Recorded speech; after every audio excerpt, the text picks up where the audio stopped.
Hi, it's Marnie Finlayson. Welcome to Euros Hartley's Finding the Front. I can't wait to speak to you in a minute.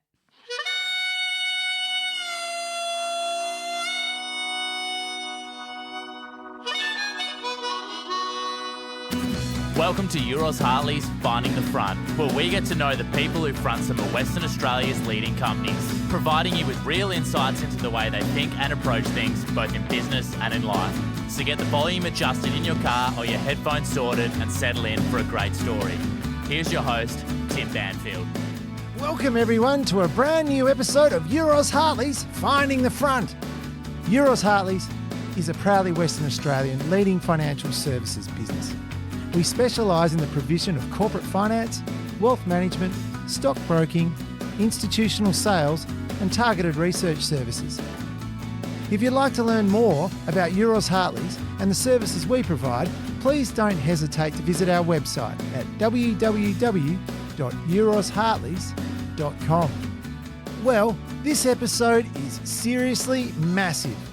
Marnie Finlayson is an absolute leader in her field, and it is so fantastic to have her as a special guest on the show. After an extensive career involving a range of roles in a range of commodities, such as iron ore, diamonds, base metals and coal, Marnie was ultimately appointed the Managing Director of Rio Tinto's battery materials business. What a national and international journey it has been. And her insights and reflections into how she arrived in mining and her career and life progression, including her views on leadership, team, mining, and in particular lithium and the current market, is such that the takeaways just keep on coming. So, without further ado, it does give me a huge pleasure and a real privilege to introduce to Euros Hartley's Finding the Front a Rio Tinto leader and an all-round wonderful person, Marnie Finlayson. Marnie, welcome to Euros Hartley's Finding the Front. This has been quite a while in the making, and I must say on behalf of all of us at Euros Hartley's, thank you so much for taking the time out of your extremely busy schedule to join us. It is absolutely hugely appreciated. So thanks a lot, Marnie. Thanks a lot for having me, Tim. Good on you. I just want to put some framework around this before we kick off, and we're going to go on a journey that is really quite something. I was thinking of ways to describe Marnie's life and outstanding career, and the words that came to mind included words like passionate, hardworking, motivated, pioneering, courageous, inspiring, adaptable, and not to mention loving a challenge, leadership, and the vitally important concept of leading by example and being part of a team. Combine these attributes and characteristics, and what we have is a catalyst for a seldom told journey to the top of an industry that she loves, mining. So before we begin, if we can just go back in time, I knew that you really appreciated the place you grew up, and that was on a station in outback Western Australia, a station called Jadar out of Menzies near Leonora, which for the listener is in the goldfields about 9 hours east of Perth. That must have been a really great time. Yeah, it was a fantastic upbringing. I was really lucky to grow up on 500,000 acres of sheep station, as you said, in the north of the goldfields. Had extremely hardworking parents, and really just listening to those words that you described at the start, really actually I reflect and think about my parents as well. And I really learnt a lot of the attributes that I've taken through my career from that upbringing on the station. Your mum and dad was John and Kathy Finlayson, and shout out to John and Kathy. Kathy originally a Layla, so she sort of had that mining in her as well through her brothers as well, which was Peter and Chris. And they were veterans of the Western Australian mining industry. And then on John's side, he was sort of linked in there too. And he had Ross, his brother, who was also involved in mining. This must have had a bit of an impact on you growing up. Yeah, definitely. And Mum actually grew up in Cottesloe. So Mum talks about being a Cottesloe young lady that ended up in the outback and was really pioneering herself. Yeah. And on Dad's side, Dad's dad was actually one of the mine managers at Mount Morgan gold mine, and that's how the Finlayson family came to be in the goldfields, was when Alan came out from South Australia as a young civil engineer and started to work on Mount Morgan's mine. Is that right? Yes. Gosh, you're part of a family which you've got two brothers, So you got your older brother Dan and younger brother Raleigh. The three of you kicked off into this station environment. Just give us an insight. How was it? I think if I talk to my brothers, I look at my upbringing, I think with rose-coloured glasses now, because it's taught me so much. But at the time, it was a really tough upbringing. So from a very young age, we did School of the Air, so remote schooling. We would finish our school by about lunchtime, so finish all that schoolwork, and then be able to go out and then help on the station and in our spare time ride motorbikes and do all the things that kids love to do. As we got older and things got tougher as our parents worked really hard to send us to boarding school, most of the holidays that we would come home, Dad would cycle and ensure that shearing and lamb marking and all the activities that were labour heavy on the station were all centred around our school holidays. So we worked really hard on school holidays and we knew it was important, that sort of hard work and grit, in order to ensure that we could get a good education. And it was really role modelled by our parents because we worked side by side with them to ensure that we could continue to go to boarding school and to run a successful family business. So I remember going back to boarding school at times and being physically exhausted from sort of 2 or 3 weeks of hard labour, and then getting back into that school environment, having to pick myself up and then roll into, a boarding house full of girls after being surrounded by blokes for the whole holidays. Yeah, it was interesting. Growing up, you mentioned the School of the Air. That would have been an interesting experience, not having a classroom and that sort of thing, but it stood you in good stead. Yeah, definitely. I think there were many different school years in WA and still are. It's an incredible institution. The foundation of it is correspondence, so that remote learning. But then with the School of the Air on top of it, the teachers do an incredible job of engaging with children. We had two-way radios, so it was always interesting, the Friday morning assembly. So when you push down the button on a receiver on a radio, you can't hear anyone else. So everyone would be singing the school song and it would be quite hilarious. We'd sit back and listen to everyone tone deaf, quick, slow. It was funny.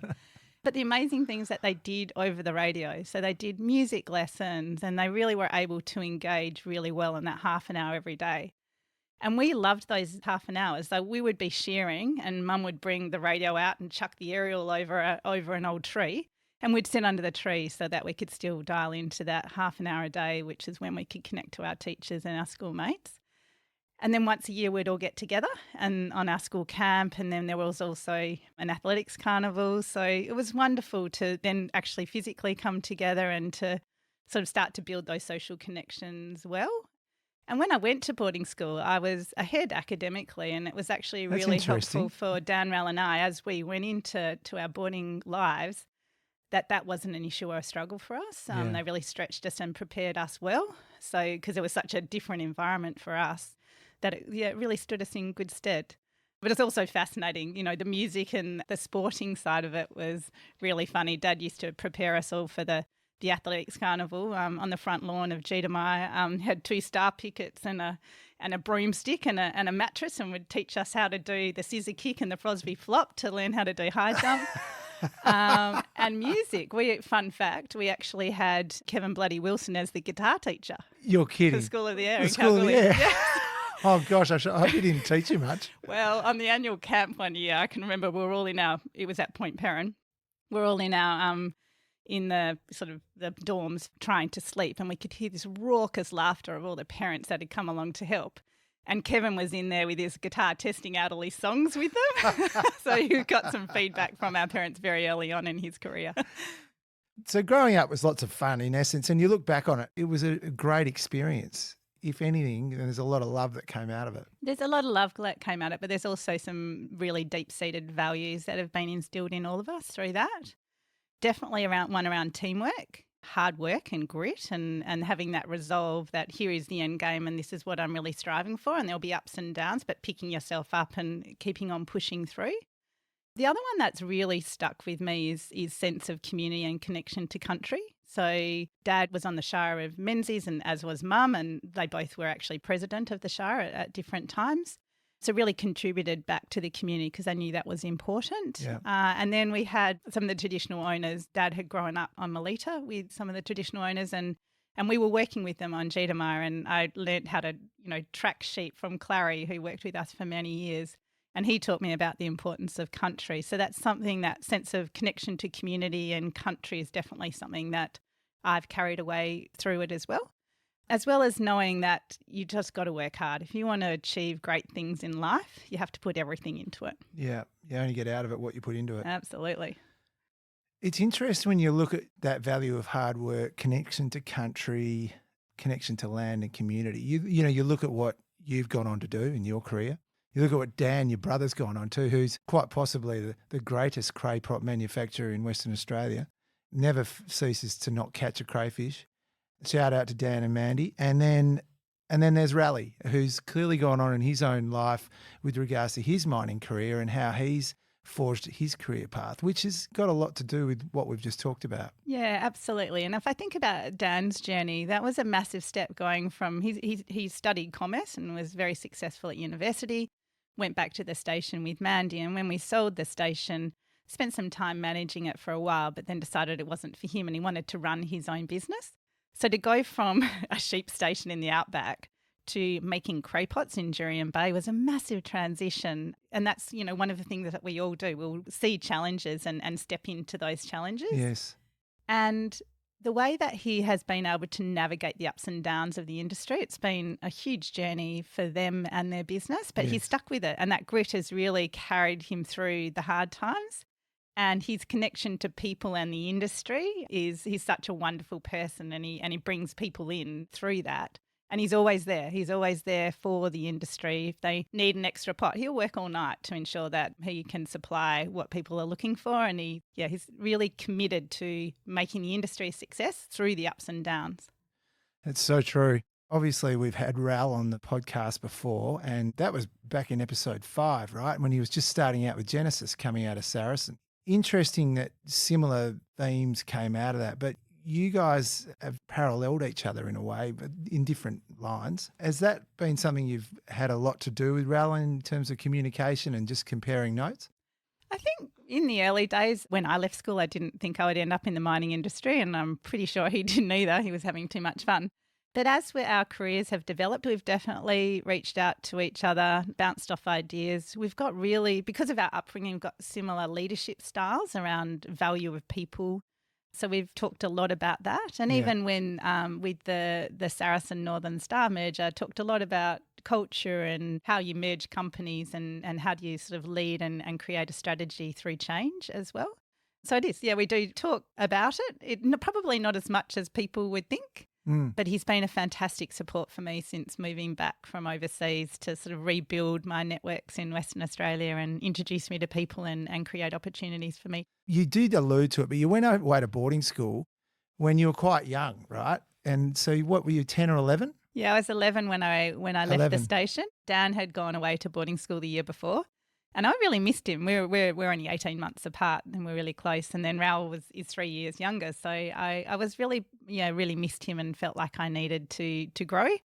And I was really enjoying sport and wanting to get into music, and I just needed sort of more than the station could offer. So I went away when I was 11. It was a really tough time, that transition going from sort of an isolated station to working in a junior boarding house with 10 other young girls who were also away from home. So I was really homesick for the first year or so. Yeah.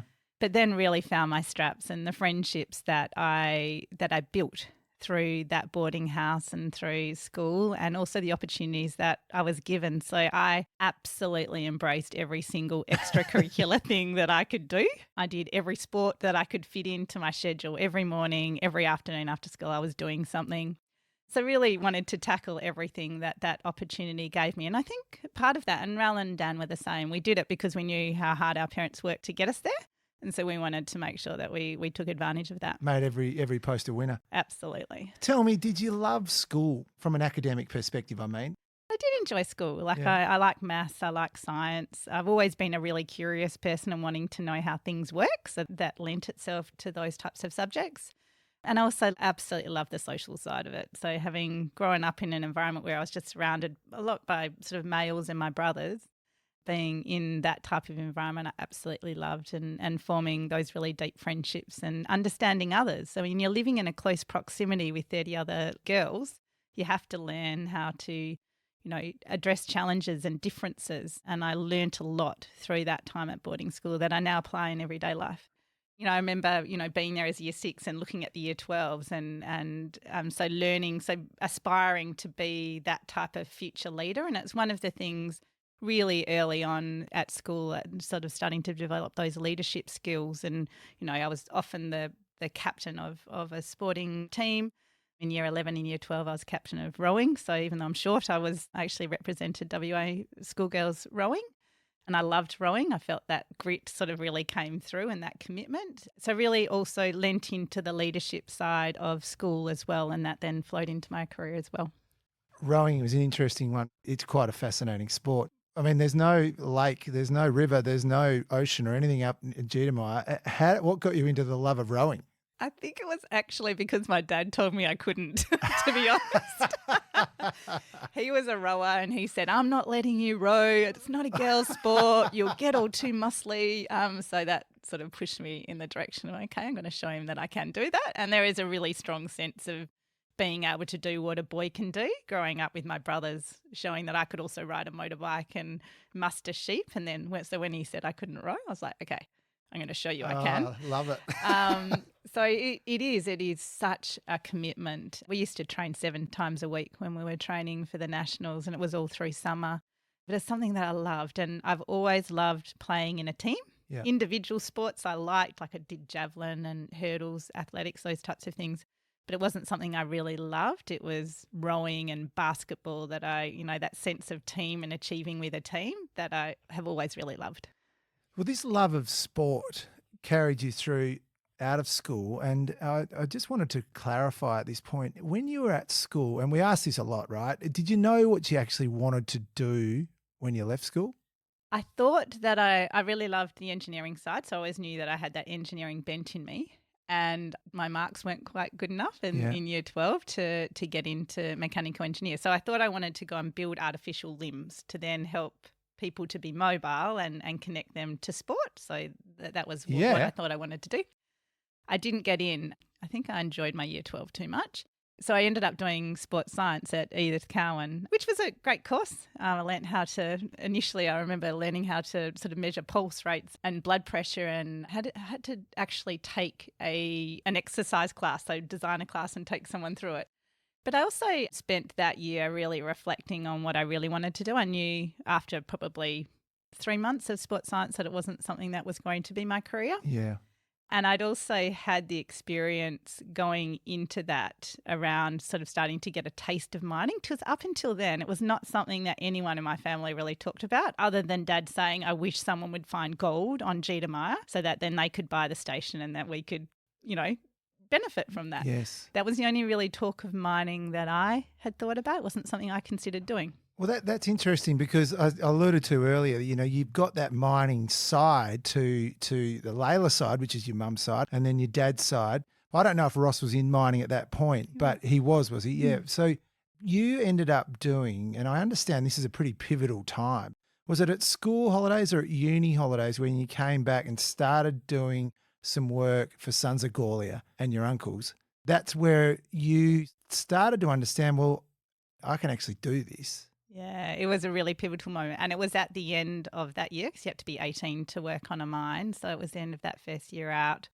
I went. So you're at sports science? I'd done sports science, and I'd actually decided I wanted to go do engineering in mining. I connected those two loves, the engineering, and thinking, okay, let's try it in mining. Yes. At that point, it wasn't a love for mining. But yeah, it was in December, I think it must have been 92, end of 93. I went to work at Sons of Gwalia in Leonora, and they did know that I was the boss's niece. So I had to prove myself for 2 reasons. Firstly, I was a female, and secondly, I was the niece of the bosses. And they put me shoveling under a crusher. So I was there for 12 hours a day for 3 months. And from the very first day I stepped on that site and got a taste of that industry, I absolutely loved it. And that was shoveling.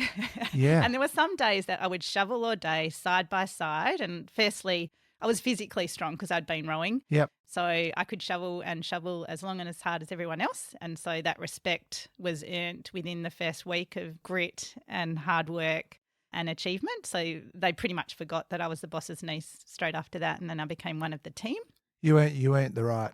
Yeah, I did, absolutely. And I absolutely loved it. I loved the sense of team. I loved the sense of achievement, and I loved the environment and the different steps. So I was working under the crusher, but then got the opportunity to sort of understand what happened in the pit. So how waste is moved, how ore was mined, how it came through the process, and then started to understand the process.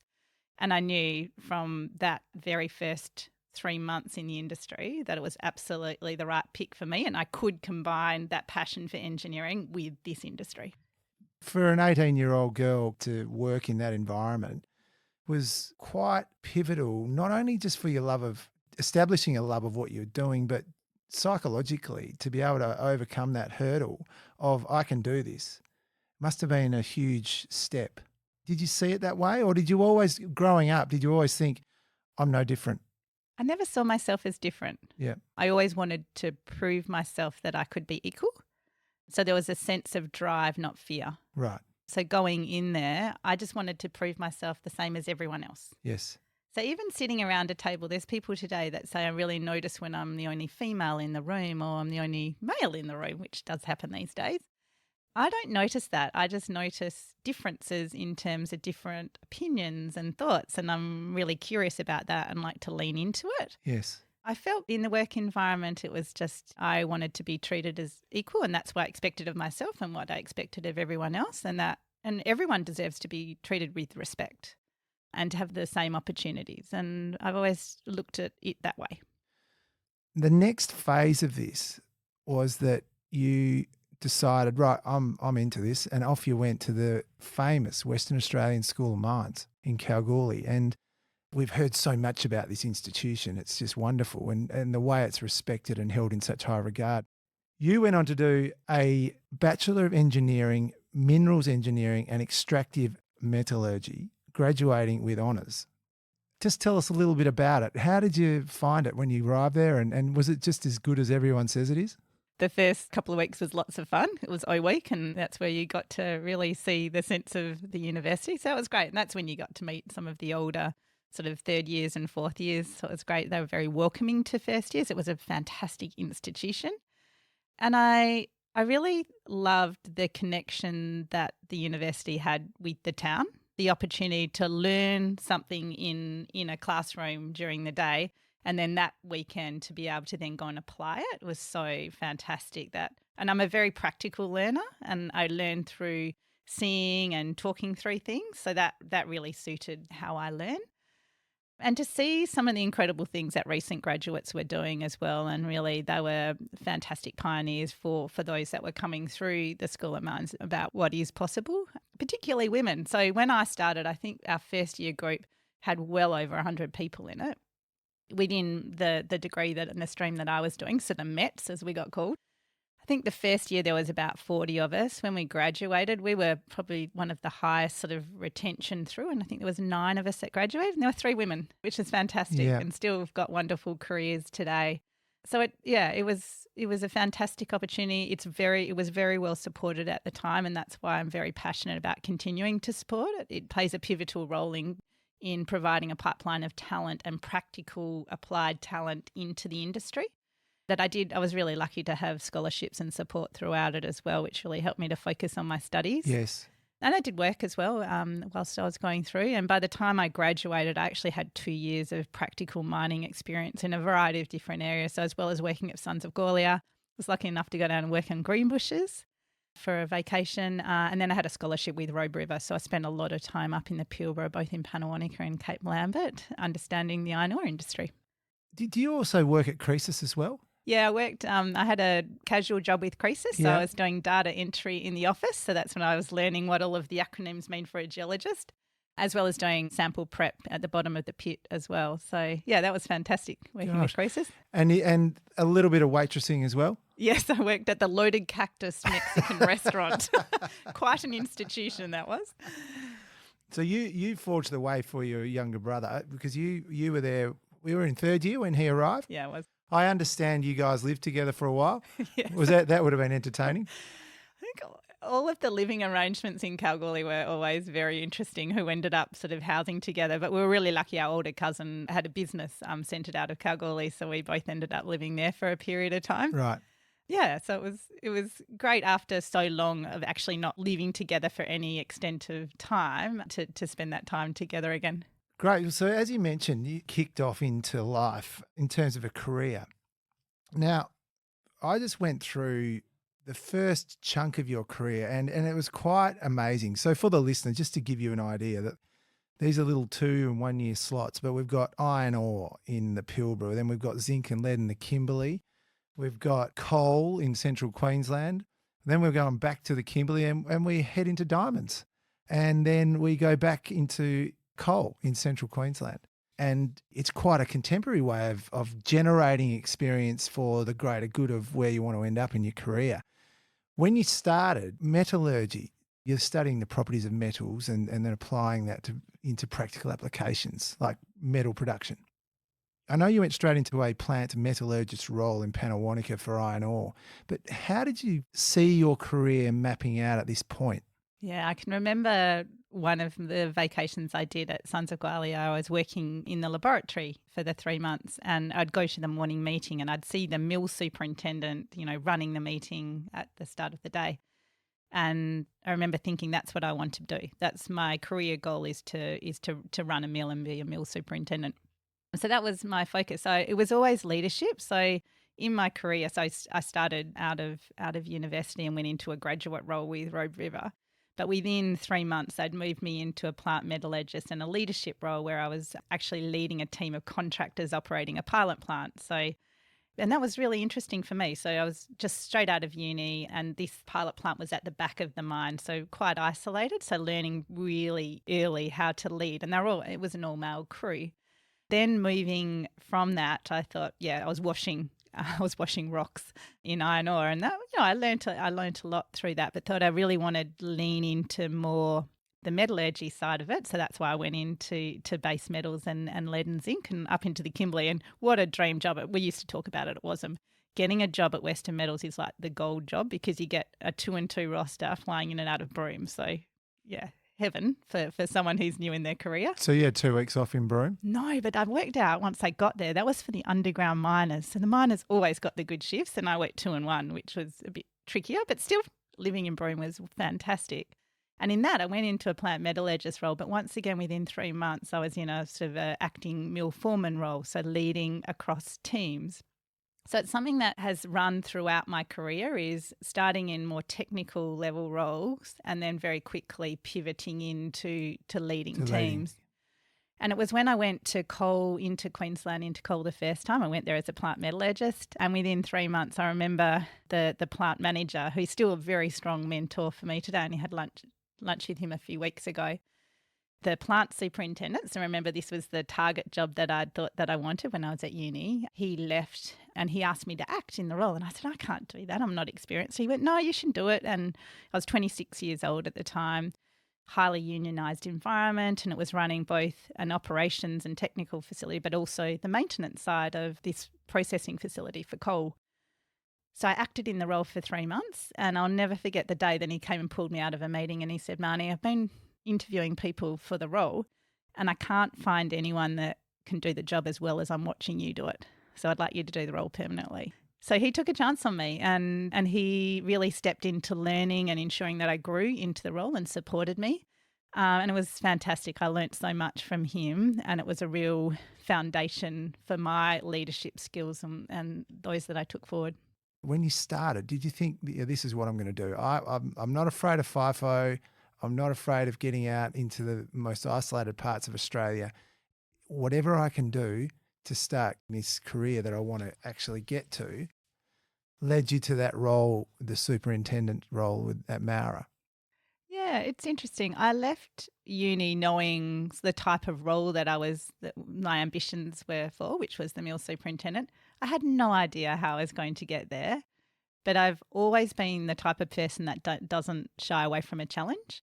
And I've never been afraid to move, and I moved a lot. So in the first 10 years of my career, I think I relocated my belongings 13 times. So I was happy to be on the road and to relocate to learn more. Some of these relocations were due to personal reasons, so being in a relationship. So some of them were driven by other factors. But every time I learnt so much, and I would always stretch or be stretched either by a good mentor or by my own sort of determination, stretch myself out of my comfort zone and make sure I was learning and growing as I progressed my career. But there wasn't a lot of thought into it. Like, you mentor and people say, what do you want to be, in 10 years' time? I've always found that really difficult to answer in terms of roles. Once I hit that mill superintendent role at 26, I was like, what do I do now? And from then I thought, actually, instead of saying, here's the role that I want to be in or want to aspire to, it's actually, how do I want to grow? And what are the new things I want to learn? And what are the opportunities that provide that for me? So, and that took you to diamonds. Yes. Well, diamonds was interesting. I'd actually moved from Queensland back to Broome to work for Western Metals again. So I went in as a senior metallurgist and became the mill superintendent there. And unfortunately, Western Metals went into administration, and it was really difficult for my manager at the time, and he ended up leaving. So the team that had come in and represent the receivers had said, we want you to lead this team through shutting down the mill and putting it into care and maintenance. So it was an 8-week process. I had a team, all local team that were local Kimberley employees. So I spent a lot of time during that 8 weeks looking after them, making sure that they would turn up fit for work every morning and ensure that they shut the mill down well. I wrote all the care and maintenance procedures. And it was only actually after the end of that 8 weeks, and I'll never forget the moment as I shut the door to the mill office and locked it, that I actually first thought about myself. So I was also out of a job. And being made redundant is something that's really hard. You have to remind yourself it's your role, it's not you, you still have worth. So all of that was going through my mind. And I was really lucky. A friend of mine was working at Argyle, and she was able to get me a job as a plant metallurgist there. So I started there 4 weeks later. And what an incredible asset. Like, I feel really privileged to have worked at such an iconic location. Yes. And if you ever had the opportunity to go there, just an incredible site, an incredible history, and something that I really do cherish. That was the pink diamonds? Yes, it was. And I have a pink diamond. I managed to get one as I left. Is you? Yeah. You worked there for a couple of years in that beautiful setting. What did you take away from it? I think for me, the biggest thing I took away, but actually wasn't about the processing or even the market. The thing that I really took away from Argyle was their connection to traditional owners. So I was lucky I was there when we signed the participation agreement with the traditional owners. And I was really lucky to join one of the implementation committees around business development. So working with traditional owners to develop tourism business and other sustainable businesses that could endure past the end of the life. And that was wonderful. And I also had I was a maintenance superintendent by the time I finished there. And I had a lot of the local Indigenous communities had apprentices that were working in my team. And they would go down to Perth and run amok. So I'd have to come down to Perth and keep them on the straight and narrow so that they could finish their apprenticeships. And I'm really proud of the work I did with the apprentices as well. And there's some exceptional characters still that I keep in contact today from those days who got their apprenticeships and have become really successful in their fields. Oh, how fantastic. You then went back to coal. Who would have thought? But you can see this rounded, diversified experience and exposure that you've accumulated over a period of time right through to 2008, right? So we're talking about a 10-year plan here. It's just unfolded. Back to Central Queensland, back to the Dawson mines. Give us an insight into coal. I went back there as the plant manager. I was really happy at Argyle, enjoying my time, and I wasn't looking for another role, but I got a call out of the blue from the HR manager it was just been rebranded Dawson, the Dawson mine. And he said, Marnie, I hope you don't mind the cold call, but we're looking for a plant manager to shut down the old facility that you used to be the superintendent at and build a new facility and commission it and bring it online as part of this full upgrade to transform this asset from Mara into Dawson. And he said, the reason I'm calling you is I was reading your exit interview from when you left, and I still to this day don't know what I said in that exit interview, but something that sparked his interest and led to that phone call, which was a pivotal moment for me because it was my first time really stepping into transformation and change management and projects and commissioning. It was a massive multi-billion-dollar investment, and something that this plant had been operating for over 50 years. It was a very old facility, and I, with the team, selected a fantastic team, and we built a strategy about what we wanted to be, and we actually developed a new company called Dawson Processing, Right. which was an all-staff company that operated the new facility at Dawson. And we did a wonderful job with that strategy because we actually recruited. I remember we had the applications coming in. At this point, I was pregnant with my first child. We actually sent everyone a document that we'd done about the strategy and the vision for Dawson Processing. So when they applied, we'd sent them that and said, here's what we're all about. If you're still interested, then let us know and we'll take you through to the next stage. So we did a very targeted and thoughtful recruitment process to ensure that we were recruiting in accordance with the strategy. We had people that wanted to be a part of that and that we were selecting the right people to deliver it. And the onboarding, which I did about, I think the onboarding was, Will was 4 weeks old, and we took this new team on a tour of everything that was important to coal processing. So we took them to thermal power stations so they could understand where the thermal coal went into. We took them to a steelmaking facility so they could see how coke was made and then how that contributed to steelmaking and what the qualities were that were important. We took them to world-class asset management so they could see what a good asset, how a good asset was managed. And then we did a whole program on culture and teamwork. So that was the first 4 weeks of these employees What a onboarding. dream. It was amazing with a 4 For them. week-old child. Yeah. It was incredible.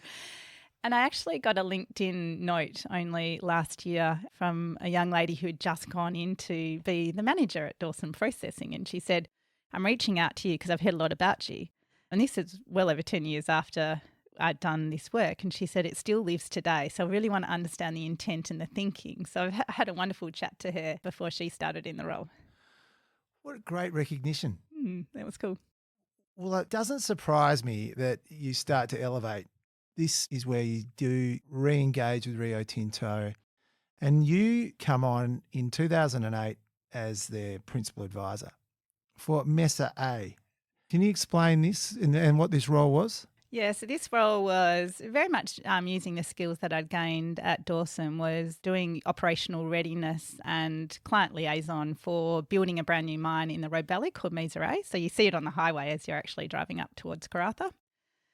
So it was a fantastic experience. I think I'd been 3 weeks in the job when I realised I was pregnant with my second child. So I've done all of this through quite a lot of personal transformation as well, having children. Yes. But going back and once again, creating a strategy about how this new mine was going to operate within the Robe Valley. So You're back into the Pilbara. Back into the Pilbara. Yeah. Living in Panawanika, and brought that mine online, and the development was through 2008. So there was quite a lot of changes that had to be made to reduce the capital, and we did bring it online. And there's lots of things that I learnt from that, but then creating what is now called the Robe Valley, and they've now developed some additional mines within the Robe Valley that have meant that it continues to be successful today. But on the back of that was the opportunity to then go and work on the coast. So Panawanika is a fantastic town. One of the opportunities you got as the local manager there was to work on the Panawanika Rodeo Committee. So that was great fun. So you just to pause there, the journey with Rio really just starts there. And I mean, it's quite interesting that we're sort of in 2008. Now you stay in that role, and then, as you mentioned, you got the opportunity to move to the coast. Now, move to the coast is not like moving down to a seaside village. It's moving across to be general manager for port maintenance of Rio Tinto, which is an enormous role, reporting to the managing director of the Pilbara supply chain. Tell us a little bit about this particular point because it's huge. Yeah, you're absolutely right, Tim. It was the biggest move I'd made to that date. So it was to Dampier, actually, from Pana. And Dampier is a beautiful town. Anyone that lives in Dampier will probably hate me saying this because we try to hide it away, because it's a beautiful seaside town. It's got a fantastic primary school. It's got beautiful islands just off the coast. So the first thing literally that I did was buy a boat, because that's what you do when you've lived in the outback all your life and you're suddenly close to the ocean. You're like, how do I actually see more? So there was the boat. But in terms of work, it was a pivotal moment for me. So my brand up until then had been knowing everyone in my team, knowing their families, knowing their kids, and being able to connect with them on a personal level and really having that deep care for them. so that when I was asking for more or for a stretch, they would give. So because they knew that I cared about them and they wanted to be a part of the challenge that I was putting in front of them. So I'd been able to do that because I had smaller teams. Going to the ports, it was massive. It was such a change, and I really struggled for the first few months because it was really hard. I couldn't get to know everyone that quickly. I had 700 people plus probably double that in contractors. The interesting thing, Tim, is when I arrived, we were stretching to 200 million tonnes. So the facility, there was actually only 3 port terminals when I arrived. The Cape Lambert B expansion had just been approved by the board. So we were just about to start earthworks for that. So a major part of my role was the maintenance and engineering of the existing assets, but then the operational readiness and bringing online and commissioning of the new asset, which came from my previous 2 roles. So I can remember that first period of time saying, there was a plan of how could we get to 200 million tonnes. And then within 4 years that we had built that additional capacity. And I remember the first time that we shipped 1 million tonnes in one day. Like that, can you just... And you can stand at the end of a ship loader and see that. And this is where my connection to purpose and what we do really started to come out. There was a piece that I had about connection to country and communities and traditional owners. But this piece around materials and what the materials go to do, I can remember talking to a shiploader operator and she said to me, Marnie, I love what I do. And I said, why do you love it? And she said, well, I love my team and I love this environment. I love this view, because she's sitting overlooking the beautiful ocean. But she said, I also know that what we're doing here is creating a better world for other people, because this goes into steel, which is creating infrastructure and taking people out of poverty. So she'd made that connection, and that's when I really started to think about purpose and purpose-driven organisations and why people understand the greater why of what they're doing. Everyone works so that they can live and want to have great holidays and support their children, but then you want to be doing something for a greater purpose. And that conversation with that shiploader operator was really pivotal for me. But you moved the family across to Dampier, which is, for the listener, just south of Port Hedland. I mean, such an amazing part of the world, isn't it? Yeah, it's beautiful. Like in terms of, but also the industry that's going on up there, it's just enormous of what the amount of iron ore that's being shipped out, cargo coming in. It really is an eye opener. Yeah, and we also had, so on the peninsula where Dampier is, there's also Woodside were also there. So Pluto was coming online at that point in time.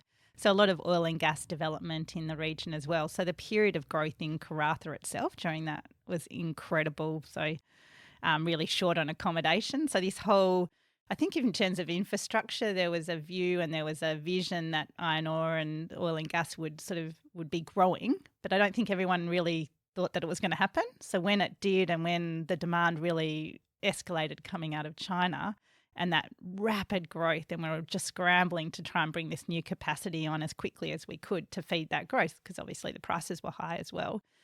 The infrastructure just took some time to catch up, and that is where communities struggle. So where do people live, and are the roads wide enough, and congestion happens in a country town, which is unheard of. In this role, and it's quite mind-boggling in terms of the management side of it, it is a little bit different to, as you said earlier, getting to know the families of the people you're looking after. And how did you find managing that many people at that point? Yeah, absolutely. The biggest thing I learnt through that was how to lead leaders. So rather than just being a leader myself, which up until then I had been, how do you lead others to be those types of leaders? And that was a big learning for me. I tried to do it all when I first got there, and that really exhausted me. But then selecting the right team. And I started off recruiting people like myself. And that didn't mean they were all women that just thought the same as me. So you meet someone, you get on well and you think the same, you think, perfect, you're going to be really easy to work with. I learned pretty quickly that the power of diverse teams and different thinkers is how you get incredible results.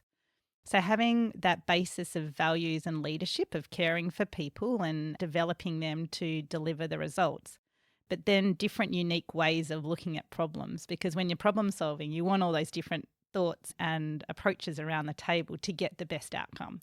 So I learnt that. So I had a few trial and error with developing that in my team, but I really think in the end we had an incredible team. And also my peer group was exceptional. It was one of the best peer groups that I've worked in. Right. Because you're a system. Iron ore is a massive system. So I'm one little cog in the system. You have mines, rail, then integrated planning and the operations centre that runs it all together. and none of you are successful without the other. So that peer connection and recognising that you need to help others, it's not a competition. It's actually, if you all work well together, you all succeed together. So that, I learned a lot through that, and it was an incredible team that I worked with.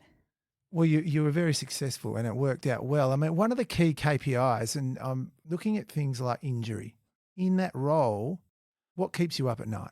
Oh gosh, a lot. Unfortunately, it was my third week in the role where a contractor that was working on a sustaining capital project didn't report through to me, but in the area I was looking after, fell off some scaffold and landed in the water, and unfortunately he drowned. So that was 3 weeks into my first general manager role, and I was already passionate about safety and ensuring that everyone went home healthy and well to their families. That's that connection to care and making sure everyone has a good life. So that really hit me, that experience, and having to then work really closely with the scaffolders that worked in my team to get them comfortable to go back to work because I was so scared. Yes. So that care came through in that process, and supporting them to feel comfortable that the processes were in place and their experience and their skills, as long as they stuck to the rules, would ensure that they went home safely. But it was through that I really started to unpack the whole safety culture in the area that I was leading.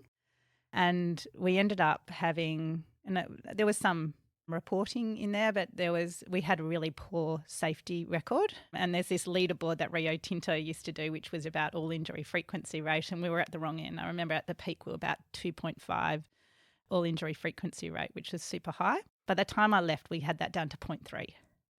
And that was through a number of different areas. So that care and connecting and leaders in the field and showing and being there when in moments where risky environments happen, and supporting teams to make sure they were using the tools and the processes in front of them to make sure they'd go home well.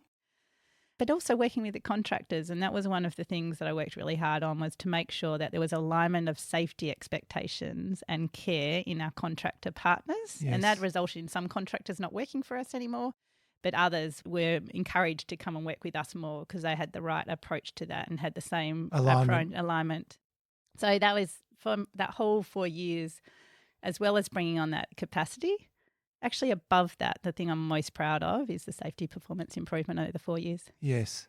The question around your role and your love of team was really put into it was put into frame, I think, with your next role, where you went from that port role and in terms of general manager for port maintenance for Rio Tinto Iron Ore to general manager for operations of Dampier Salt, again under the Rio Tinto umbrella. So you based yourself out of Carnarvon, was that right? No, I was actually moved to Perth. I wanted to move to Perth? Yeah, I would have been happy to stay regionally, but the role had 3 assets. So there was Carnarvon, Dampier and Port Hedland. So due to that spread and also due to the central resources being based actually in Belmont in Perth, I relocated the family to Perth. So it was the first time I'd lived in Perth since coming out of school. Yeah, so it had been a long time. Jeepers. In this role as General Manager for Operations Dampier Salt, you reported through to the Managing Director of Diamonds, Salt and Uranium. Who actually at the time was Simon Trott, which was Right? fantastic. Incredible leader to work for, yes. So, but what a title, Managing Director, Diamonds, Salt and Uranium. It was everything. He's across everything. Yeah, that's it. So just tell us a little bit about Dampier Salt in terms of what you were doing there. Yeah, so that was a great move because what I wanted after working in such a big system that generated so much revenue for Rio Tinto, sort of 95% of revenue some years, like incredible business, to then working in salt, which was the opposite. So a very, very small business, but also a business that a lot of really successful leaders like Simon Trott had actually worked in and developed skill sets on how to operate business, P&L, understanding how, your customer. So I spent a lot of time in China in that role and connecting with our salt customers, as well as what are the levers that you can pull on site to continue to generate values with very, very small margins. And salt is a very small margin business. Right. But just such an incredible business. So once again, around purpose, what business can you work in when you go out in the field? And this was in Carnarvon at Lake McLeod, and I was talking to one of the maintainers in the field, and he said, "So Marnie, I'm really curious, what are our customers saying about our product at the moment and what can we do better?" Good question. I know, how fantastic. I was like, I want to bottle you. So really, because the margins were so tight and the implications of not continuing to generate returns for Rio Tinto were really well known, everyone really bought into it. So it was a fantastic business, really strong history, and really, you hear talk these days in theory around microcultures, and this was really interesting. So there was a really strong culture across Dampier salt, but within each of the operations, little microcultures that had come from their histories because they all came from different places. Yes. And one of the things that you learn is you don't want to change those microcultures. You want to work out how to mobilise them for the greater good. So it was a fantastic learning opportunity for me because they were all very different, and you had to treat them the same but understand the differences and take them into account, particularly when you're driving change. Yes, I learnt a lot, and being able to see at the end of the month the result of some of the decisions that you may have made 6 months ago around how to reduce cost or improve productivity and see them realised in a bottom line was a fantastic experience. You mentioned that you started actually dealing with customers. How did you find that? A new challenge? Oh, it was fascinating. Yeah. Some of the provinces I went to in China and some of the people that I met of our customers were really interesting. So soda ash factories and the managers of those factories. Yeah, really understanding what drives and how the economy of China is driven and how some of the central bureaus manage how production is facilitated would be the best word. So it was incredible learning experience. I also spent time in Korea with that role as well. So I learnt a lot about the different cultures, and Rio Tinto's got fantastic sales and marketing teams that are located in these countries and really relying on their experiences to guide me in those different cultures as well. So being a tight margin business, I know that there was a downturn, right? And Dampier Salt, it's quite iconic really in the way that it's been there for a long time. And I know one of the challenges that you had to deal with was the downsize. And I sort of alluded to this earlier, but a challenge for your team mentality was in this case, right, I've got to make some changes. I've got to make some hard decisions. And that downsize occurred and you had to have some tough conversations, which was a little bit different to where you'd come from, right? How did that unfold? And I suppose at the end of it, it wouldn't have been easy, but how did you handle it? Yeah, so one of our jobs, the most important jobs that we have as leaders, is to provide context. So I learnt, and what I applied was to make sure that leading into seeing that the market downturn, ensuring that everyone, not just employees, but all stakeholders, which also includes communities, understand the market context and the context in which the business is operating in. So I've always been really open and transparent about that, because that's our job as leaders, because how can people make good decisions in a moment if they don't understand that environment? So sharing what you see. So I did that, but it's always hard, and you would have picked up by now I really care about people, so understanding the implications for those that we couldn't keep, and you want to keep everyone, and they're all really good people, and particularly in small communities, and this example was in Carnarvon, was really difficult. So it was something that was really difficult for me, but I know, as a business, you've got to think about all of the other employees and how do you make sure that the business is sustained, and that's about everyone. And hopefully, and over time, the businesses, there are ups and downs in businesses, and there are other employment opportunities that come up through that. But it is really difficult, and there's no easy way to do it. But it is something that you have to do as a business leader. You have to make those difficult decisions for the greater good of the company and the remaining employees, but make sure that everyone understands why. And I'd been made redundant myself in the past, so I know what that feels like. So being really clear, this is not about you as a person. You are still a really good person. This is unfortunately the business environment. You were in a highly regarded leadership role in that respect in a small community. It wouldn't have been easy going into the Carnarvon Hotel that night. No, it wasn't. I was lucky enough. I knew quite a few people in Carnarvon through networks over the years, and a lot of outback sort of pastoralists were there. Yeah, it was a really difficult time. I had a lot of friends there that obviously have local businesses that were impacted as well. But that's what I said, you're just really holding that line about why, and that this is actually making sure that there is a sustained business for the future. Yes, yeah, it keeps the preservation of Dampier salt. Absolutely. Yeah. Rio decided that you were ready for another elevation. And this elevation, after the experience you've had with the port, we've gone to Dampier salt, it was almost like you were lassoed and brought into a strategy role that only the top hierarchy could have a view on, and you were reporting to the group executive for human resources as heading up the operating model for Rio Tinto. Now, for the listener, this sounds all a bit complex, but I just want to give you a little bit of background. So Marnie's role in this perspective was to develop and implement the Rio Tinto group operating model with alignment to the group strategies, but the core focus was to have the right people in the right location doing the right work to support the Rio Tinto assets around the world. It was a strategic role. It was sponsored by the then chief executive and involved influencing the top 100 leaders in the Rio Tinto group. Now, you keep in mind that the number of headcount at Rio Tinto at that time was probably something about 50,000. So it's got quite complex operating rhythm. And you were thrown into this role.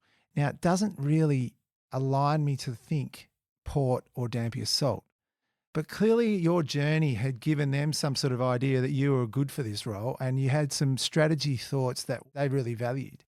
I actually think the reason Vera, who was the group executive for HR, asked me to do the work is because I didn't know anything about it. I had to Google operating model. I had no idea what that was. I'd been operating assets, so I didn't actually understand group operating model and what that meant. So she wanted someone who didn't have an answer in mind, and she wanted someone curious. So I remember the first 3 months after saying, yes, I'll give it a try. Once again, a challenge completely out of my comfort zone and something I'd never done before. And so I spent 3 months on discovery. So firstly, I had to understand other product groups within Rio Tinto. So I had never had any exposure to the copper or aluminium product groups. So really, spending time in Montreal and in London and talking to a lot of senior leaders about the current state of the organisation and what things needed to change. There'd been a couple of attempts at this type of work over the previous few years that hadn't been successful because the drivers and the fundamentals and the thinking hadn't been done up front. But if I could just pause here, typically an organisation like Rio Tinto would have had external consultants come in and try this, right? And not necessarily achieve the outcome that the group was hoping for. So they've come internal. Is that a fair way of looking at it? Yeah, it was. And very fresh thinking. So the team that I had, I think there was 5 of us internally, maybe 6 towards the end, that were running firstly the design and then the program. But it doesn't mean that we didn't think externally. So I was really lucky enough to go and study at IMD for a week during that time. And the thinking I got there and then connecting in with professors at IMD and also consultants, like I asked for their view, but they did not do the work. So it was definitely thinking from inside and externally about how to do this well. But then the work and the program was delivered internally. And I learnt a lot. I learnt a lot about Rio Tinto. So having worked in an asset, and the real value I brought to that role was an asset perspective. And that's what they were looking for. Yes. Not from a functional perspective or from a top-down perspective. What is life on an asset like, and what does the asset need in order to generate as much value as possible? Because the thing that we have to remember is our ore bodies, and Rio Tinto has fantastic ore bodies. It's our biggest strength. So that's potential value in the ground, but then the real, how do you deliver value? It's through the process of extracting that resource and turning it into the final product. And so much value can be lost or gained through that process, and a lot of that is around people. So that is where it was focused on who are the right people doing the right work in the right location to support our assets to generate as much value as possible. Did you come away from that with a grasp on what you thought was required for Rio Tinto to become a better organisation than what it currently was? And then were those views taken on board? Yes and no. There were some successful components of that model. There are others. There's a lot of detail that has to be developed underneath that. That is still, it's always work in progress because the models need to evolve because society evolves and your workforce evolves. And COVID was a massive change to that as well. So you need to continue to evolve it. So it's ongoing work. I did learn a lot about leadership and I learned a lot about the organisation. So that is something that if you think about every role I've taken where I've grown, that understanding of organisational dynamics and leadership and having, being able to witness executive committee conversations was fantastic for me to really understand Rio Tinto. Oh, absolutely. And I came out of this little part of your life and went, wow, like you're sort of setting yourself up for a group executive role. And then all of a sudden we do a left-hand turn, you're off to Serbia. Now we're going offshore and Marnie was made the Serbian country head company director for Rio Tinto and the general manager for Jadar, reporting to the managing director of Rio Tinto Ventures, which is, wow. I mean, let's just go to Serbia. So you packed up the family. Well, actually, at the end of the operating model work, I had two opportunities put in front of me. One of them was to move into a managing director role and stay located in Perth and do the type of work that I had done in the past, particularly around projects. And the other was to stay at general manager level, but to go and do something I'd never done before, because a lot of that work was in a different country, but with external stakeholders. So I chose the one that challenged me. So it wasn't a promotion and I had to meet my family again, but it was something, I went there to experience it before I made my decision. And a little bit like my first stepping on site at Sons of Gwalia at the start of my career, Yes. I felt the same thing. I went into this team and went, wow, this is so much potential. Serbian people are incredible. The asset is a world-class asset. Well, just explain that, because I think our listeners would be really interested to know what the Jadar deposit is, right, in Western Serbia. It's a lithium deposit that was actually discovered when Rio Tinto was doing exploration for borate. So it's actually got borates as well. So it's a co-product potential.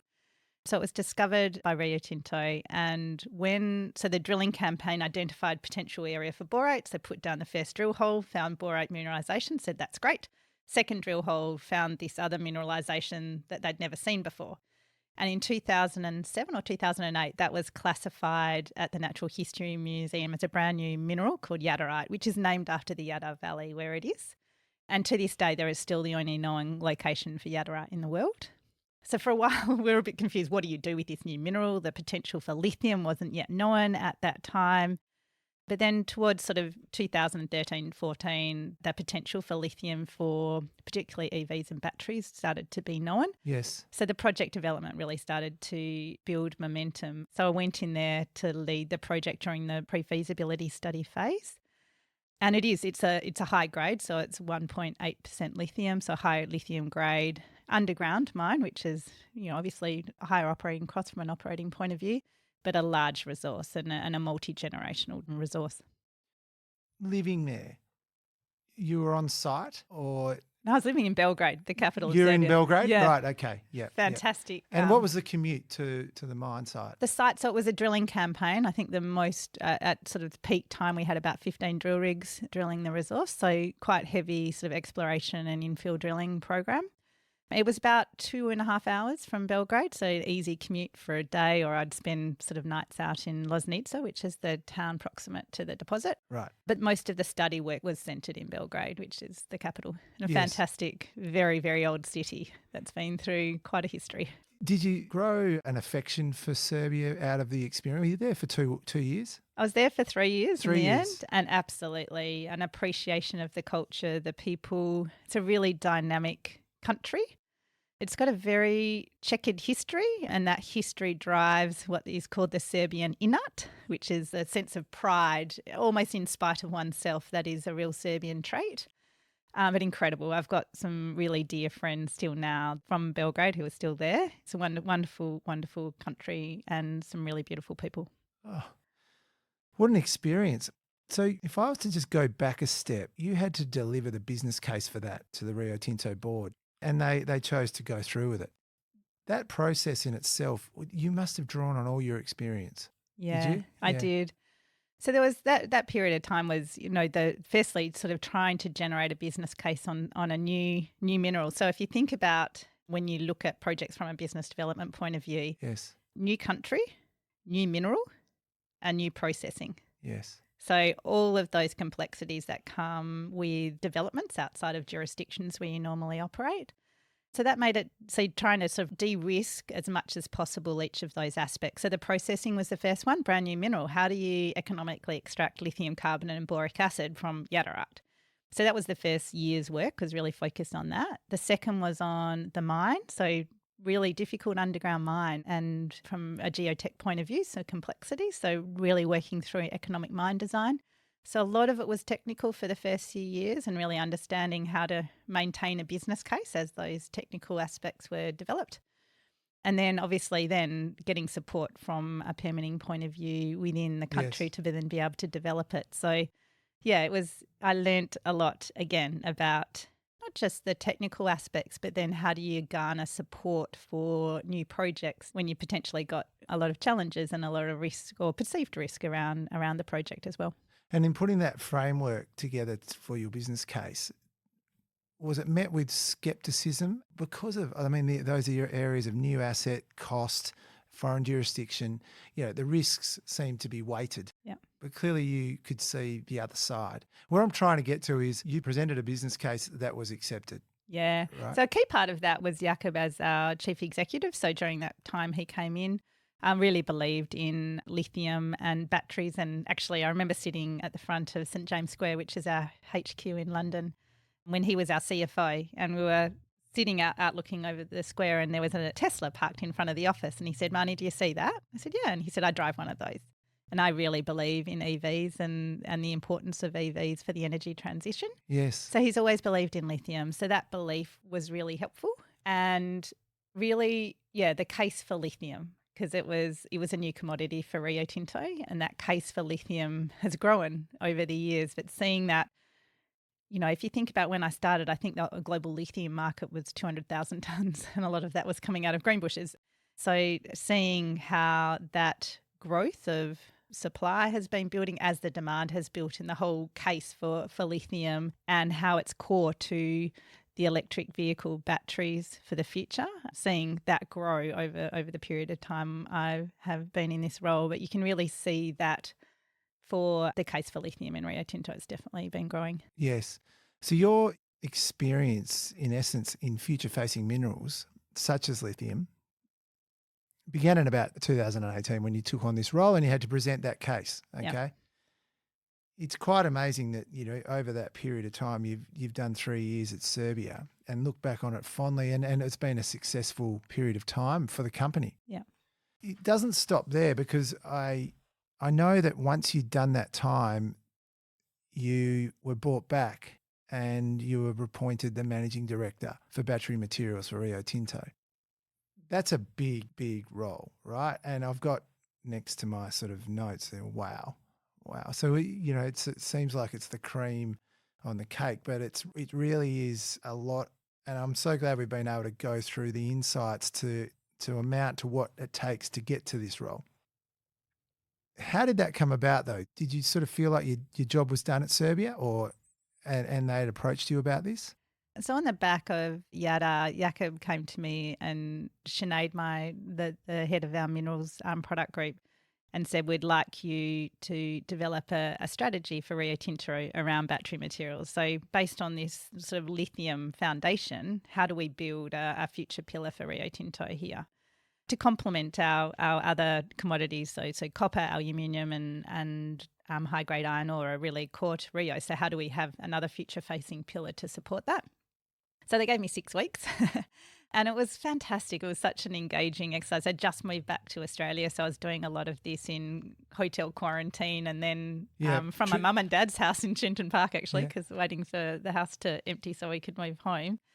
And really the first thing I did is find the right team.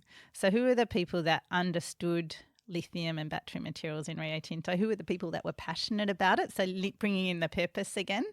And so there was about 14 people around the world that I sent a note out to and said, "I've been given this task to do. I know you've got a day job, but can you help me?" So we pulled together this strategy for developing a new pillar for battery materials for Rio. I presented that to the board in October of that year. Of 2020? Yep. And then the first thing that, I think it was 2021 actually, right. I'd been leading the borates business for a year before that, but then presented this strategy to the board at the end of 21. To which they said, yes, we support that strategy. So the first thing that I did is I had no team, so started to build a team. So really, and what I've always done is, what is the strategy, and therefore what are the skills, the competencies and the types of people you need to execute that strategy? So brought in those people, particularly around technology and R&D, because that unlocks value for the future. What does business development look like? What does exploration look like? So building that team. And during that time, we had the opportunity through the business development arm to have a look at an opportunity in Argentina, which was called Rincon. So I remember flying out of Australia when Australia was in lockdown and going on a 6-week trip, which included a week in Argentina, having a look at Rincon. And I remember ringing Jakob and Sinead and saying, this is a beautiful asset and Rio Tinto needs to do this. So we set about putting that business case and presented it to the board. I think it was in November. And on the 20th of December 2021, we signed the sales purchase agreement to purchase Rincon. And I remember the board saying, we didn't think we'd see you back so quickly. Like they just signed off on the strategy and suddenly, okay, here's the next part. I didn't expect it to happen that quickly either. But yes, such an incredible asset in Argentina, and really the team there is doing an exceptional job to get that ready for first small scale production at the end of this year. So huge. That you quite understated, Marnie, in the way you described it. But what you actually did was lead the first major acquisition for Rio Tinto. The Rincon purchase was $825 million US. I was doing a little bit of sort of digging around, and I found this quote from Jakob Stalsholm, who's the Chief Executive Officer for Rio Tinto. Rincon strengthens our battery materials business and positions Rio Tinto to meet double-digit growth in demand for lithium over the next decade, at a time when supply is constrained. We'll be working with local communities, the province of Salta and the government of Argentina as we develop this project to the highest ESG standards. You know, it clearly made an impact on the group. When you look at the role of Managing Director of Battery Materials, there's a fair bit that goes into this. That role ended up being looking after the Jadar project, the Rincon project, borates, the General Commercial for Strategy, the General Manager for International Relations, the General Manager for Business Readiness, the General Manager for Technology, the General Manager for HR, and the General Manager for Business Development. What I'd say, it wasn't me, it was a team.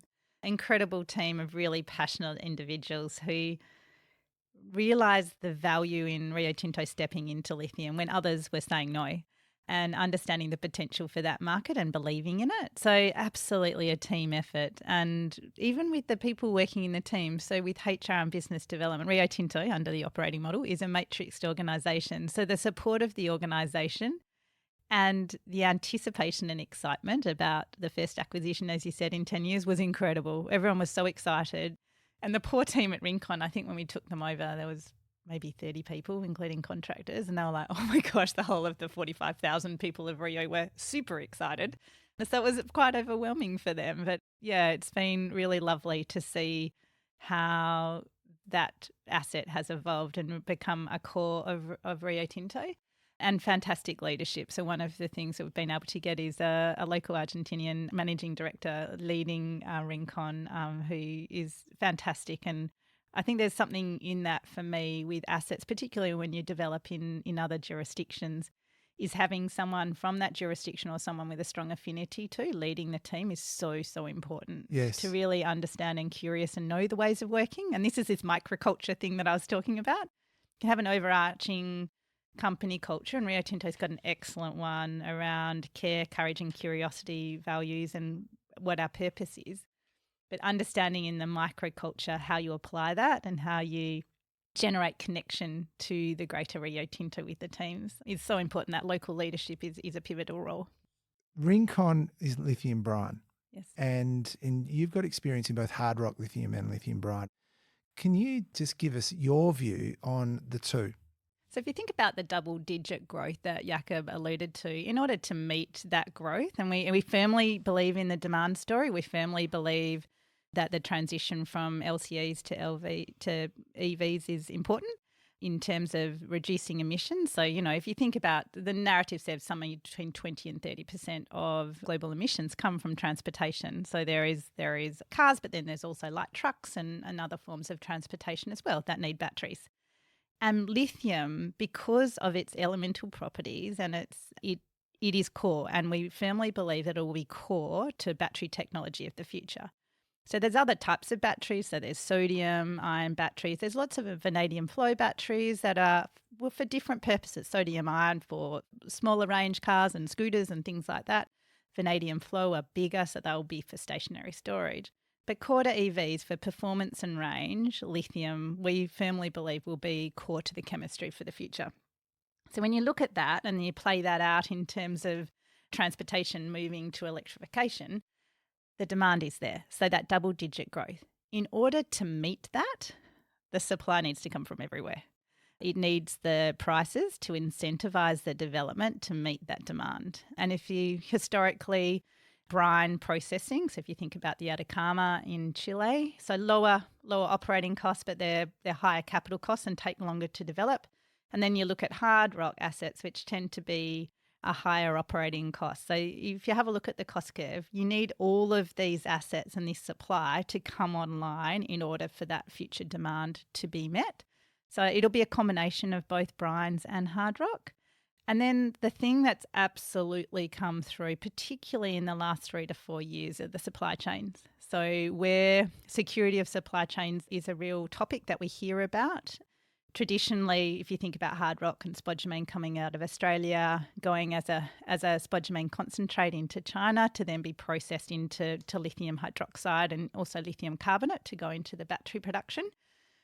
But we see as things evolve in the future, governments really incentivising onshore downstream processing to get security within their own regions. Yes. You see that definitely coming out in the US and in Canada and with the critical minerals approach that's been taken in Australia, which is fantastic. So much needed funding to bring that type of processing of critical minerals onshore to really shore up those supply chains for the future.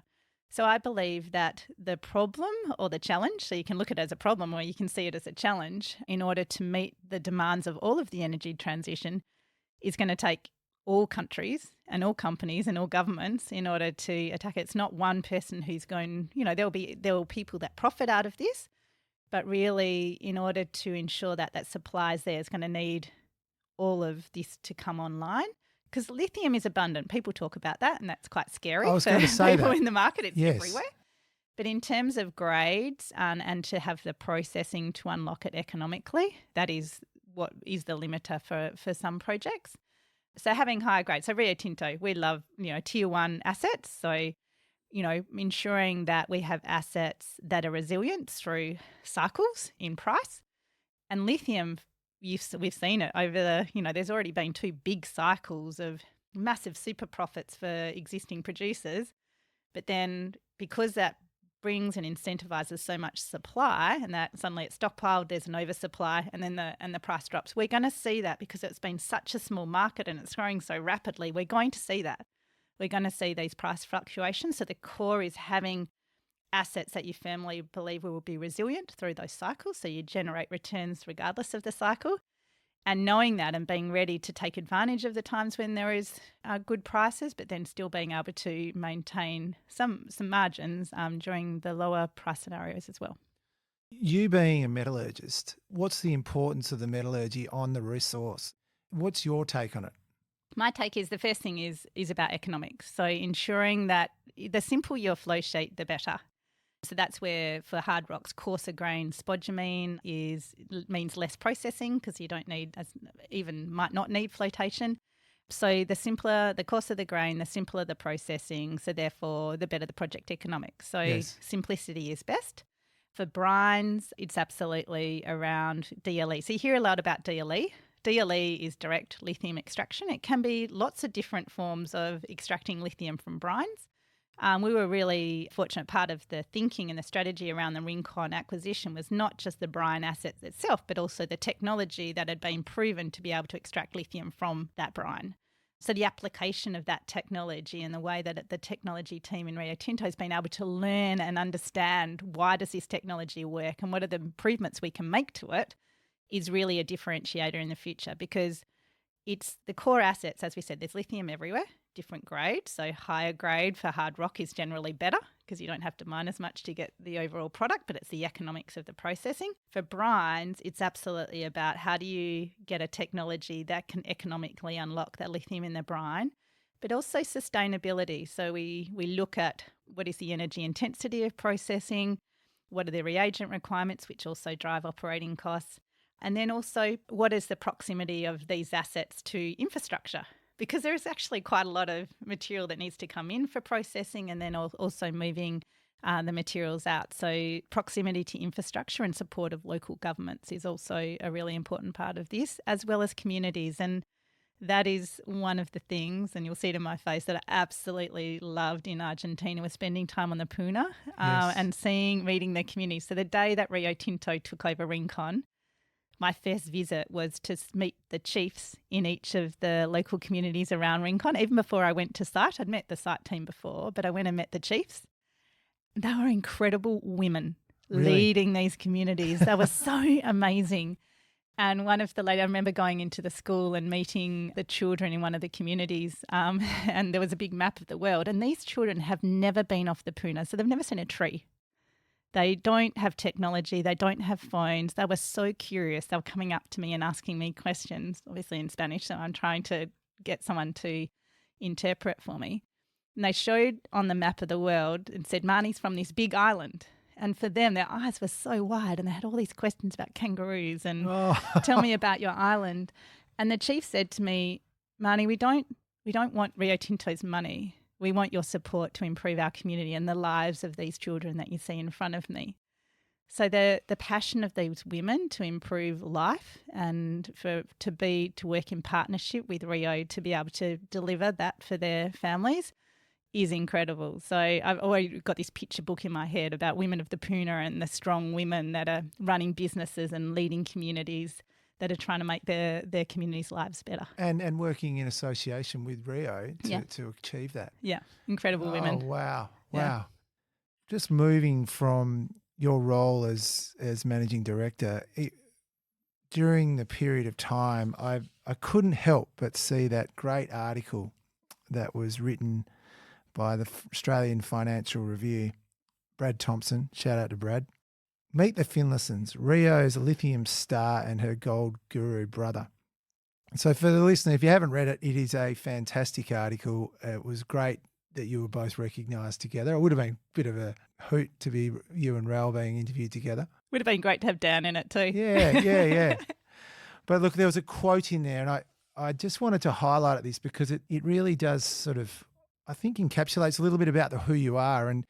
And I think also keeping in mind that during this period of time, you were invited to join the board of Northern Star as a non-executive director. So you commenced there in 2022, which was pretty big because Ral had just sold Saracen into Northern Star, or they'd merged with Northern Star.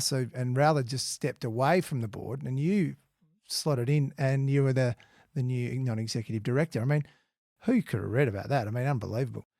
So then the article picks up, and why passion for battery minerals for someone who grew up in the goldfields and agreed to join the board of another gold miner, Northern Star, last year. And this is the quote from Marnie. I'm passionate about ensuring that mining delivers the materials that are required for the energy transition because I believe that it's critical for ensuring there's a good future for my children and their children, she says.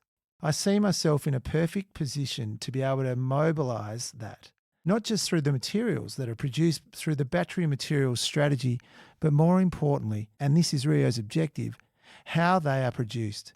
We've got an overall societal challenge about ensuring that mining is done in a sustainable manner. Pretty powerful stuff. I read that article and I just thought, well, that just really encapsulates you. And I don't know if you've got anything to add to that, but it does sort of round it out. Would that be right? Yeah, absolutely. I think, particularly having lived in Europe, because I grew up in a jurisdiction where mining was seen positively and people can recognise the benefits that mining brings, particularly in Perth. You can see that, it's incredibly obvious.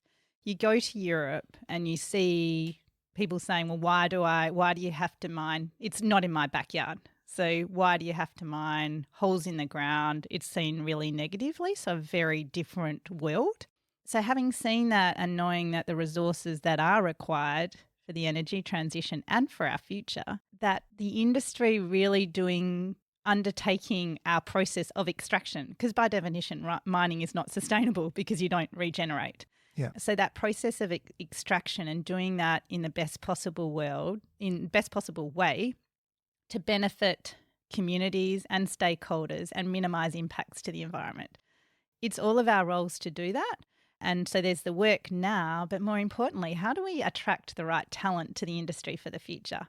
how do we ensure that young graduates have the experience that I did of walking onto a mine site and saying, this is a fantastic environment, because it's not what they're being brought up with now. No. In schools, teachers talk about going and doing environmental science or lobbying or teaching or law or going and being a doctor. They don't talk about engineering. They certainly don't talk about mining. So how do we ensure that we're drawing in talent for the future? Because it is so important for our future.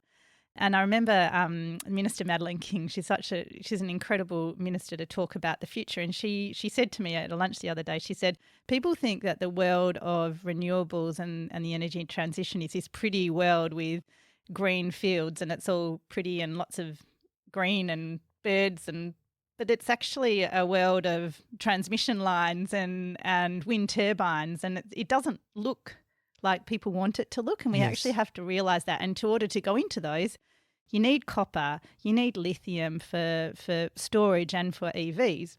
And anyone that has driven an EV will not go back to an internal combustion engine, because they're most incredible. I know you drive one.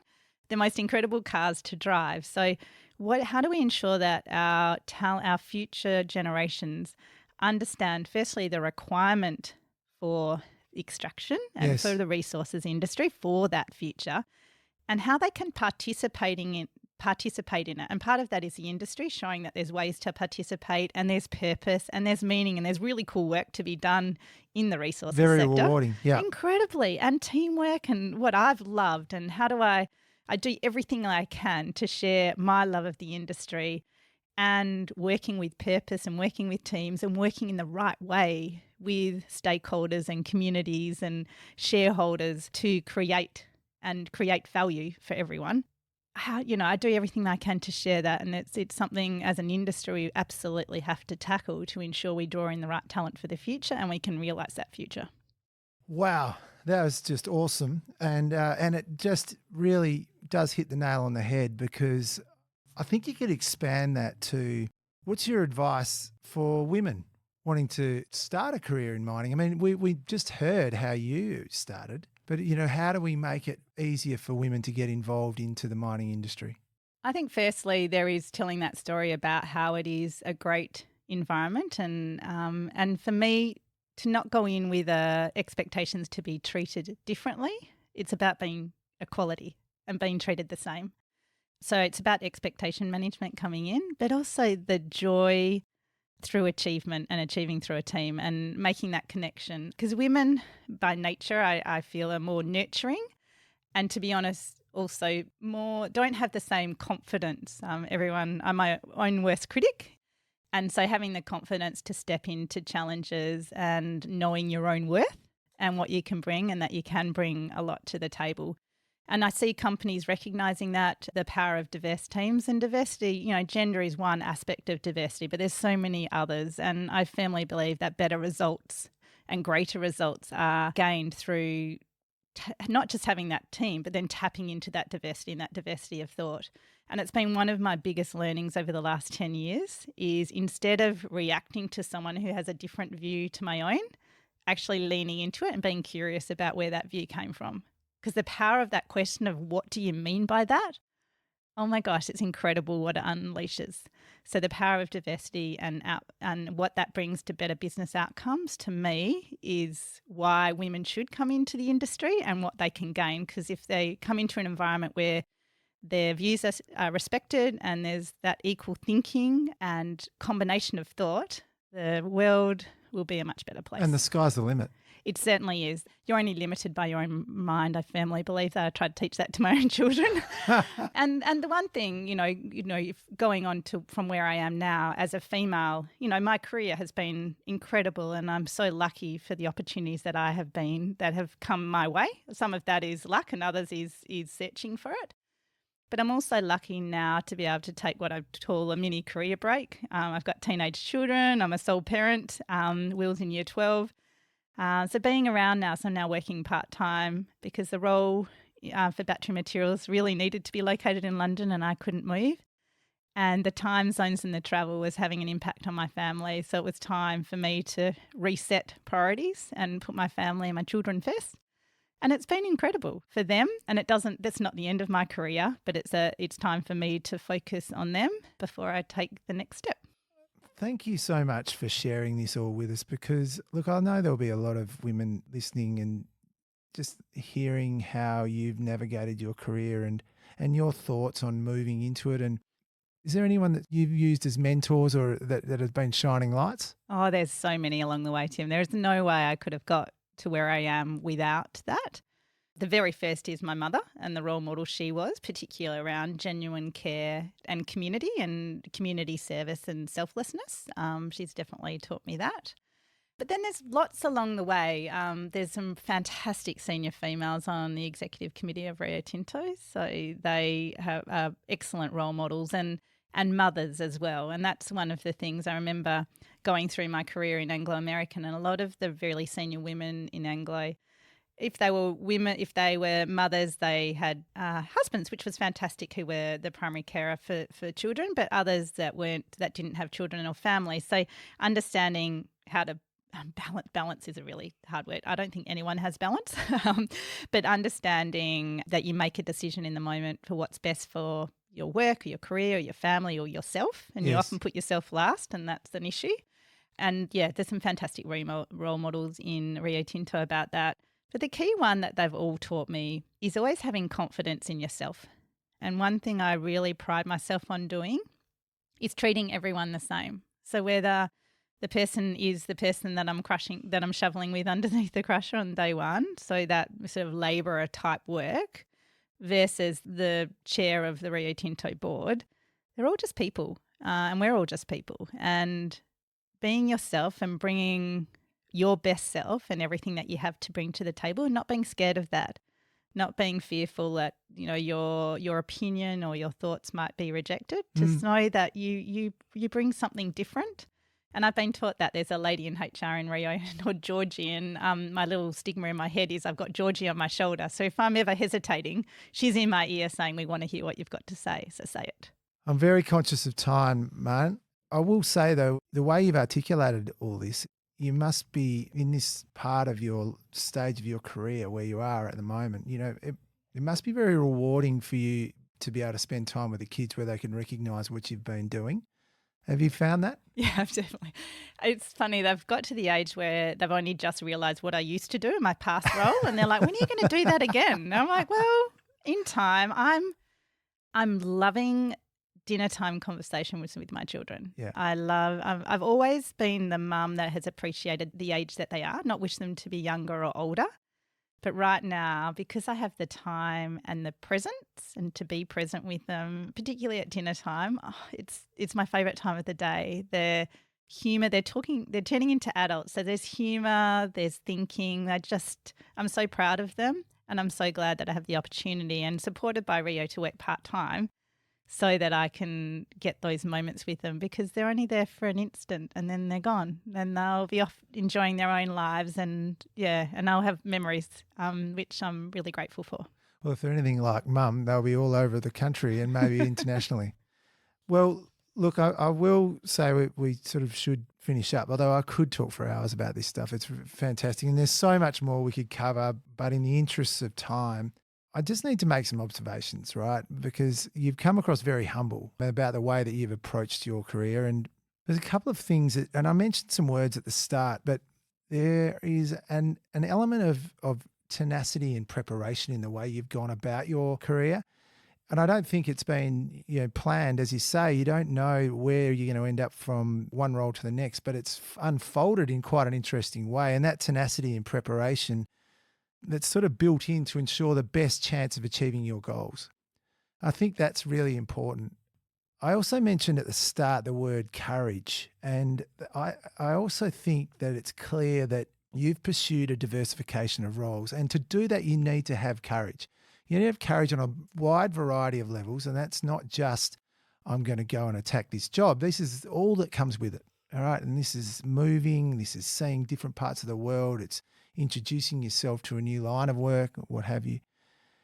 But it's resulted in an impressive international career where you've demonstrated many times the ability to lead by example, deliver on strategies, create, build, maintain relationships, the things that you take on and accept the challenge, and massive projects, mind-blowing projects, and having to be decisive when needed. And I think the key that comes out of that is getting the best out of everyone you work with.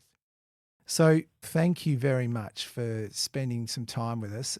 On behalf of Euros Hartleys, there's going to be a lot of takeaways and a lot of people are going to get a lot out of it. And I particularly have got so much out of it. We all wish you all the best for going forward. But thanks for being on Euros Hartleys Finding the Front, Marnie. Thanks very much, Tim. Good on you. Thanks. Bye. Thanks for listening to Euros Hartleys Finding the Front. This podcast is for general information purposes only. Please check out euroshartleys.com for more information. Euros Hartleys holds Australian Financial Services Licence 230052.